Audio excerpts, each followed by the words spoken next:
Hola, como vai, amigos? My name is Rituro, and I am trying to become a Brazilian hero. And as we all know, I have indeed finished the third division, topped the table in the first phase, won that playoff against Caldense in that nerve-wracking penalty shootout. Unfortunately, that is where it ended. Villanova beat us 4-0 on aggregate. Very unhealthy. But they did go on to win the whole thing, beating Tombense 3-1 on aggregate there. So Villanova, clearly the hot team heading into the end of the third division season. They win it handily, which means we are ready to go up to the second division, which is going to be amazing. Let's head up to the second division, see what we got here. Chapecoense is the champion. They're heading up. Bahia, ASA, and America are all heading up as well. Going down, Sampaio Correa, CRB, Brasil de Pelotas, and Macai heading back down. On the edge of the relegation zone, Ceará, Criciúma, Boa, and Juventude. Those are the teams, and maybe, no, I think we'll leave it at those four. Those are the four teams that we're going to have to hope we get points against, because this is just a straight up league table. There is no playoff, there's no stages, there's nothing like that. You just gotta get into that table and stay above the relegation zone. That's gonna be our goal for our first season in the second division. I don't predict we're gonna pull up stakes and go charging up the table and try and nip our way into fourth place. We're just gonna try and stay in 16th or higher.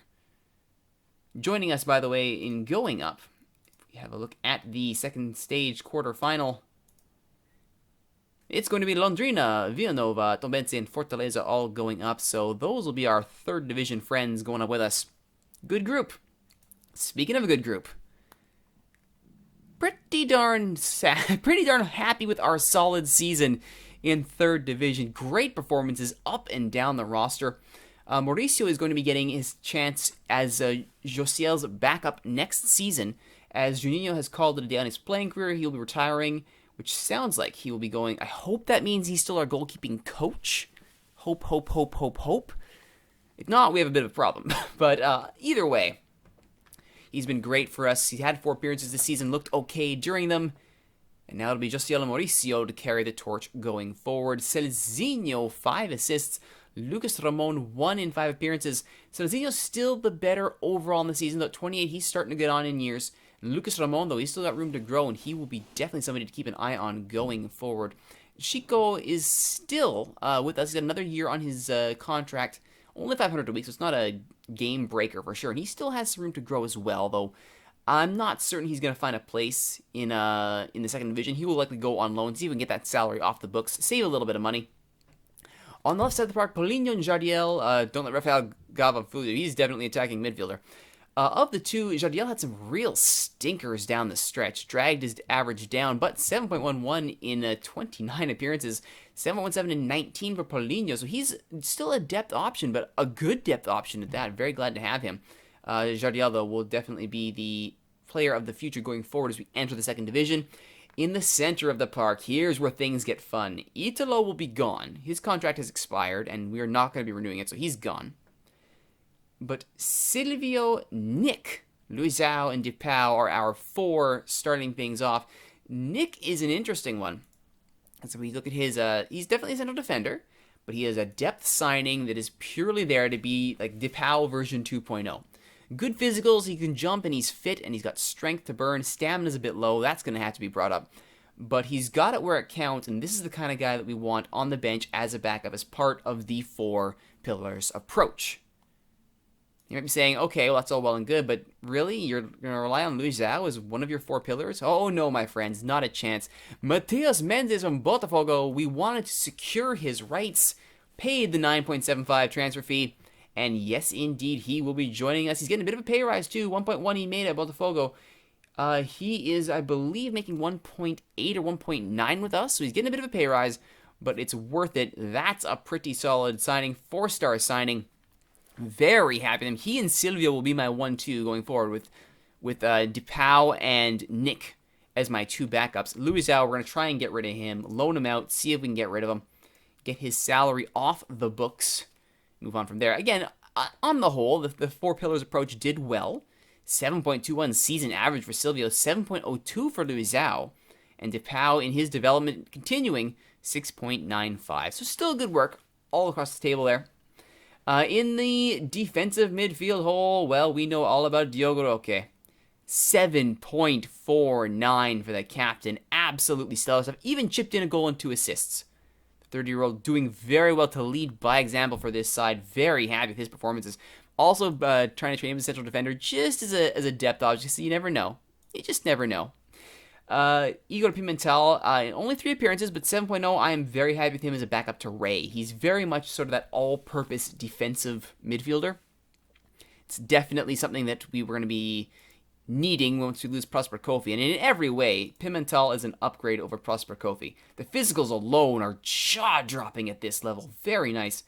And compared to Prosper Kofi, yeah, we want to get rid of him ASAP. He's injured, which doesn't help. Pulled hammy, lovely, but we're going to try and get rid of him as best we can. Maybe mutual termination, we'll see what we can do. We just want to get him off the books, get rid of him.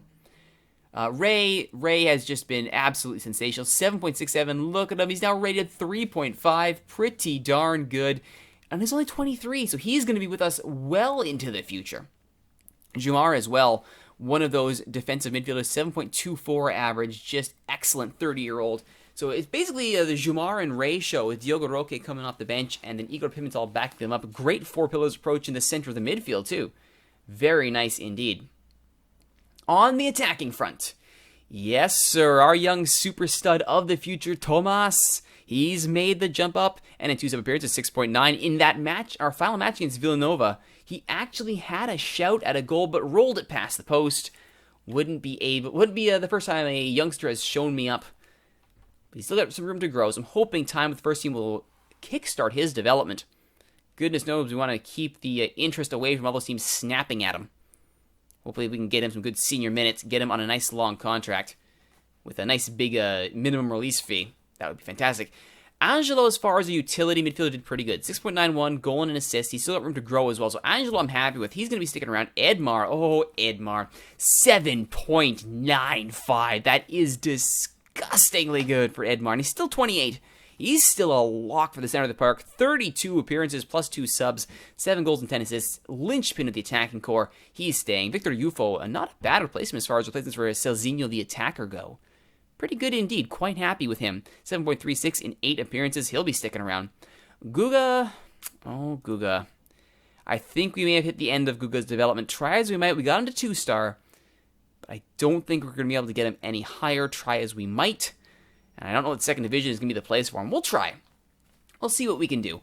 I would still like a little more help in this area of the park. I don't think Tomas, Angelo, Edmar, Victor Ufo, Guga is good. But you have to remember, we do also have Rafael Gava and Netinho also filling that area. Netinho, 7.74 in 33 appearances, including 7 goals and 7 assists. He is still our set-piece specialist, but he is fading rapidly. We need a new set-piece specialist. Going into the second division, we definitely need a new set-piece specialist. That's a given. And our strike core, well, no shockers here. Patrick, 16 goals and 27 appearances, 5 assists, 7.25. Nielsen, 12 goals and 5 assists. That one was a bit of a shocker, 7.0. And Valmir, 7.01, 6 goals, 2 assists in 14 appearances, 3 of them starts. So we may look for another striker, somebody to maybe fill the hole if Nielsen falls off a cliff. He is 29. But Valmir could still grow, which is good. So I'm not racing to fill the striker gap. But I wouldn't say no if a very good one comes up. One that can replace either Nielsen or Valmir. Patrick's staying. I think he's earned that. Patrick's definitely earned the right to stay here. I've also apparently earned the right to stay because the board was very happy. My performance. I have been re-signed. 100 a week raise. I'm now here till the end of 2018. I tried to weasel in a on-promotion contract extension. They weren't going for it. But still, 2-year deal gives us some security. I know I'll be fine going forward. And it gives me a little bit of time to get us up to that first division and complete the Brazilian Hero achievement. Feeling pretty good about that. Quick look at the team awards to end the season here. If we look at the club awards, where are they here? Records. Where do you put that? Modern Day is great and all, but I'm looking more for awards. Landmarks? No. Best 11. There we go. I swear I know how this works. I swear. All right, so the best 11. Well, this shouldn't be surprising that our overall best 11 is looking pretty solid. We do have some new entrants, though, in the new overall best 11. Ray has picked up a starting spot now with his 7.67 lifetime average in 23 appearances. Yeah, you think? Jumar has also been added to the bench, which is good. He's been fantastic for us. Celzinho, not too bad on the right-hand side. Also, the attacker Celzinho has been put in as well, so there you go. DePau, I found, was an interesting shout. He's on the bench now. Luzao and Silvio still considered the best of the all-time best 11, but DePau now in there is a good mark that he's been having a great career for us, and he's certainly made his mark on the faithful. Finally, Valimir. Oh, Valimir. He is now on the bench as the attacker. 7.01, 12 appearances, 6 goals. No wonder, little super sub that he is. Patrick still considered the top striker, and for good reason, 35 goals in 56 appearances, 7.25. Of course he's going to be there. Rest of the overall best 11, Guilherme Josiel, for whatever reason, has not supplanted Guilherme, which I find bizarre. Paulinho, and you notice how Jardiel is nowhere in this. How is our best left back ever not in here? Makes no mistake. Makes no sense. It's a mistake. Paulinho, Luizao, Silvio, Celzinho on the back, Ray and Diogo Roque in the defensive midfield hold, Netinho, Edmar, and Zerafael up front, and Patrick leading the line. That is your best 11 of all time. As for this season, again, not really a shocker here at all, other than Jardiel again left off for whatever strange reason. Patrick, Celzinho, Edmar, Netinho, Diogo Roque, Ray, Paulinho, Luizao, Silvio, Maicon when he was still here, and Josiel. Again, no real shockers there. In the best 11, Edmar actually won Player of the Year as voted by the fans with 58% of the vote. Pretty darn solid. So going to the third division awards, goal of the week, we actually had a little bit of a shout for that as we got to the end of the week. Nilsson, his goal against Caldense considered third best. That's pretty good. Happy about that. Team of the year, we got absolutely nothing. 0 shouts for Team of the Year, which is unfortunate. You'd think Edmar might have snuck in there, but nope. Not considered good enough. Top goal scorer, sadly, Patrick could not add to his goal tally and falls short of the top 3.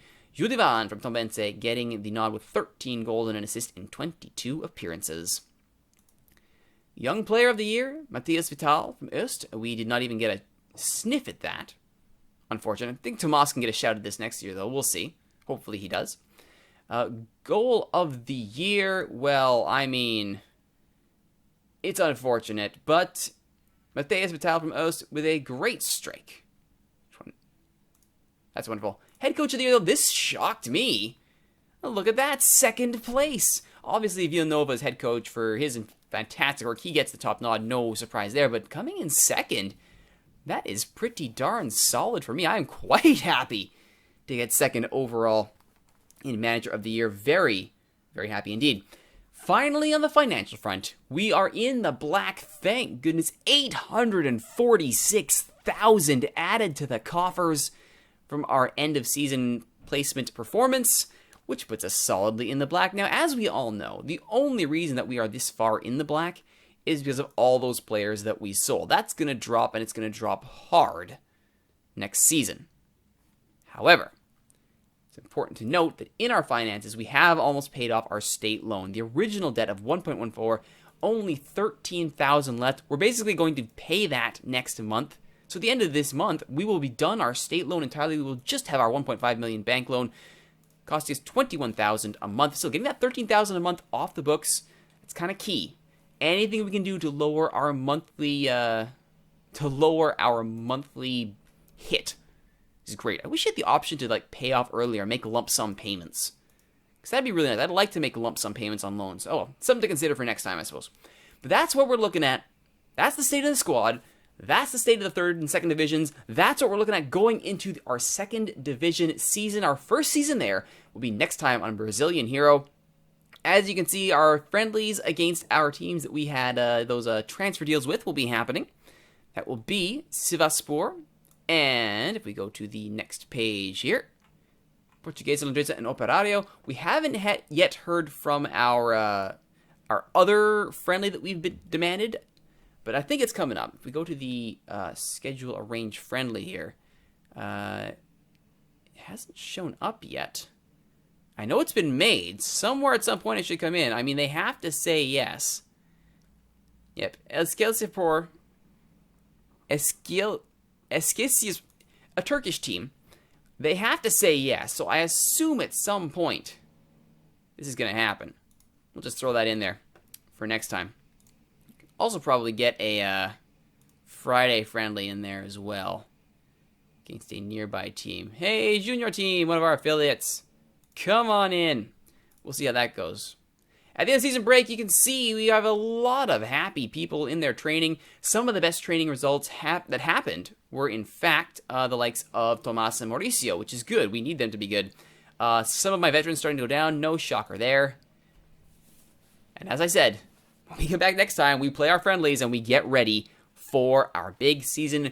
In fact, why don't we play that? Let's call that Operario friendly. We'll call that our featured match for next time. Next time on Brazilian Hero, Operario in preseason. Thanks for watching, everybody. My name is Rituro. If you like what you've seen, please don't forget to like, comment, subscribe, share, favorite.